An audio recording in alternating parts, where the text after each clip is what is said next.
ويل للمطففين الذين إذا اكتالوا على الناس يستوفون وإذا كالوهم أو وزنوهم يخسرون ألا يظن أولئك أنهم مبعوثون ليوم عظيم يوم يقوم الناس لرب العالمين كلا إن كتاب الفجار لفي سجين وما أدراك ما سجين كتاب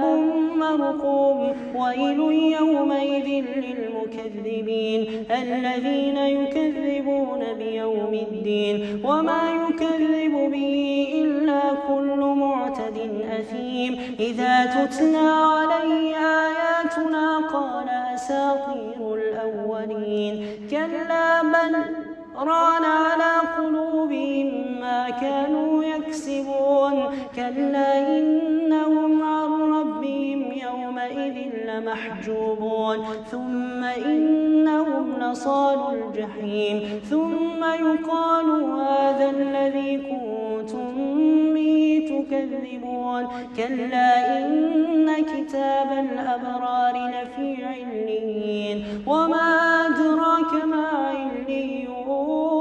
كتاب مرقوم يشهده المقربون إن الأبرار لفي نعيم على الأرائك ينظرون تعرف في وجوههم نضرة النعيم يسقون من رحيق مختوم ختامه مسك وفي ذلك فليتنافس المتنافسون ومزاجه من تسنيم عينا يشرب بها المقربون إن الذين أجرموا كانوا من الذين آمنوا يضحكون وإذا مروا بهم يتغامزون وإذا انقلبوا إلى أهلهم انقلبوا فكين وإذا رأوهم قالوا إن هؤلاء لضالون وما أرسلوا عليهم حافظين فاليوم الذين آمنوا من الكفار يضحكون على الأرائك ينظرون هل ثوب الكفار ما كانوا يفعلون